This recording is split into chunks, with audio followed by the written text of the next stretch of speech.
ప్రస్తుతం మనతో పాటు ప్రముఖ psychiatrist MD doctor Deepthi Reddy garu మనతో పాటు ఉన్నారు. వారు కూడా జాయిన్ అయ్యారు. వారితో కూడా మాట్లాడి ఈ అంశాన్ని గురించి కొంత వారి అభిప్రాయాన్ని కూడా తెలుసుకునే ప్రయత్నం చేద్దాం. దీప్తి రెడ్డి గారు నమస్కారం. నమస్కారం అండి. ఇటీవల జరుగుతున్నటువంటి, మీరు ముందుగా లేరు కాబట్టి నేను మళ్ళీ ఇంకోసారి చెప్పాల్సి వస్తుంది, ఈ మైనర్ బాలికల మీద జరుగుతున్నటువంటి ప్రేమ పేరుతో లేకపోతే what ever it may be, ఈ జరుగుతున్నటువంటి అనేక రకాల అకృత్యాలని మనం ప్రతిరోజు చూస్తూనే ఉన్నాం. అనేక రాష్ట్రాల్లో, అనేక ప్రాంతాల్లో, మనకి ఈవెన్ తెలంగాణలో లేకపోతే ఏపీలో కూడా చాలా చోట్ల చాలా కేసులు సంజయ్ గారు చెప్తున్నారు. ఇప్పటిదాకా కనీసం ఒక 10 కేసులు తమ దగ్గర ఉన్నాయి, పెండింగ్లో ఉన్నాయి. వాటిని సాల్వేషన్ కోసం ప్రయత్నిస్తున్నామని చెప్తున్నారు. ఇటువంటి పరిస్థితి మనకి కనిపిస్తోంది చాలా భయంకరంగా. అసలు ఈ రకమైనటువంటి వ్యవస్థకి కారణం డిఫరెంట్గా మాట్లాడుకుంటున్నాం మనం. డాక్టర్ జవహర్లాల్ నెహ్రూ గారు కొన్ని చెప్పారు, అట్లాగే సంజయ్ గారు కొన్ని మాట్లాడారు.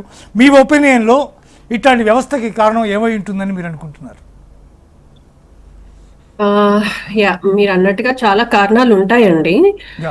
కాకపోతే యాజ్ డాక్టర్ గా సైన్స్ పరంగా చెప్పాలి అని అంటే, మనకి బయోలాజికల్ గా అంటే మనం ఎదుగుతున్నప్పుడు ప్యూబర్టీ అనేది టీన్స్ లో 11-12 కి హిట్ అవుతాం అనమాట. సో ఒకసారి టీన్స్ లోకి ఎంటర్ అయ్యాక మనలో కొన్ని రిప్రొడక్టివ్ హార్మోన్స్ అనేది పెరుగుతూ ఉంటాయి స్లోగా. సో బేసిక్లీ ఏంటంటే, మనకి ఒకప్పుడు కాలము ఎవల్యూషన్ అని అంటాం. సో ఒకప్పుడు కాలం నుంచి తీసుకుంటే ప్రతి ఒక్క మన లివింగ్ బీయింగ్ లో, అంటే ప్రతి ఒక్క ప్రాణిలో మెయిన్ గా నేచర్ చేసేది ఏంటి అని అంటే, ఎలాగా ఆ స్పీషీస్ ని, ఎలాగా ఆ జీన్స్ ని కంటిన్యూ చేయాలి అనేది నేచర్ అనేది అలాగా కేర్ తీసుకుంది. సో ఖచ్చితంగా ఏంటి అని అంటే, మనకి టీన్స్ లో ఆ రిప్రొడక్టివ్ హార్మోన్స్ పెరగడం వల్ల బ్రెయిన్ మీద అనేది కొన్ని చేంజెస్ వస్తాయి. అందుకనే బ్రెయిన్ చేంజ్ అయినప్పుడు మన మూడ్ కానీ, అంటే మన మానసిక పరిస్థితి కానీ, లేకపోతే మన బిహేవియర్ కానీ, బికాస్ ఆఫ్ మన ఎమోషన్స్ వల్ల మన బిహేవియర్ కూడా ఉంటుంది. సో మన నీడ్స్ అనేది మారుతుంది. మనకి 11-12 ఇయర్స్ వరకు పిల్లలకి ఏంటంటే ఎక్కువ ప్రేమ పేరెంట్స్ నుంచి, తర్వాత గ్రాండ్ పేరెంట్స్ నుంచి ఉంటుంది. వాళ్ళకి అది అవసరం ఉంటుంది.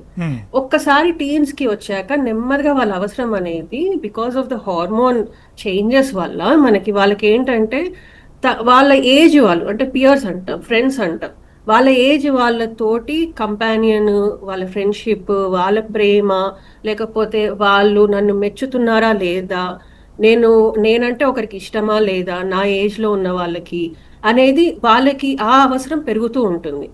ఇది ప్రతి ఒక్క జనరేషన్ లో జరగాల్సిందేనండి. ఇది ప్రతి ఒక్క జనరేషన్ లో జరుగుతుంది.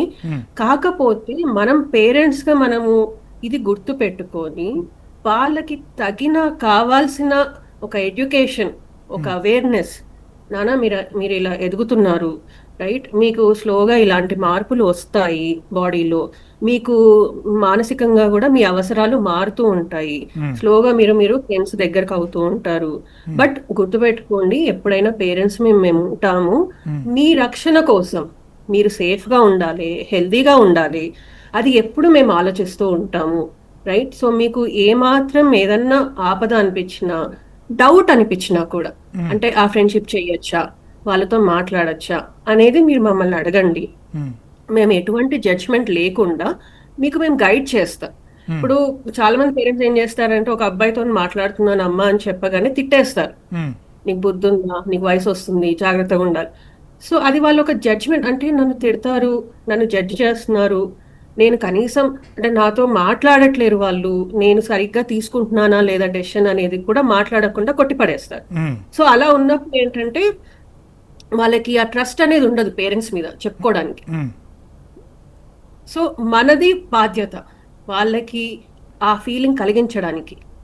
సో ఇది అంటే మనం బయోలాజికల్ చేంజెస్ గుర్తు పెట్టుకొని దాని తగ్గట్టుగా పెద్దోళ్ళు అనేది మనం కొంచెం ఎక్కువ రెస్పాన్సిబిలిటీ తీసుకొని వాళ్ళకి ఎడ్యుకేషన్ అనేది ఇచ్చి, కొంచెం ఇలాంటి పరిస్థితులు ఉన్నాయి నాన్న బయట, ఇలా ట్రాప్ చేస్తారు. మనకి యాక్చువల్ చెప్పాలంటే ఈ మధ్యన కొంచెం ఓటీటీలో చాలా మూవీస్ కూడా వస్తున్నాయి, సిరీస్ మూవీస్. సో అబవ్ 13+ అని కూడా రేటింగ్ ఉంటుంది. అలాంటి వాటితో మనం పిల్లలతో కలిసి చూడడం వల్ల కూడా ఇండైరెక్ట్ గా చెప్పొచ్చు, డైరెక్ట్ గా చెప్పలేను, ఇలాంటివి జరుగుతాయి నాన్న, మనకి సైబర్ క్రైమ్స్ అనేవి ఉంటాయి, మీరు సోషల్ మీడియా అకౌంట్స్ ఎవరికి పడితే వాళ్ళకి షేర్ చేయొద్దు, ప్రైవసీ సెట్టింగ్స్ ఉంటాయి, అవి జాగ్రత్త తీసుకోండి అనేది కొన్ని మినిమం బేసిక్ అవేర్నెస్ వాళ్ళకి ఇవ్వాలండి మనం.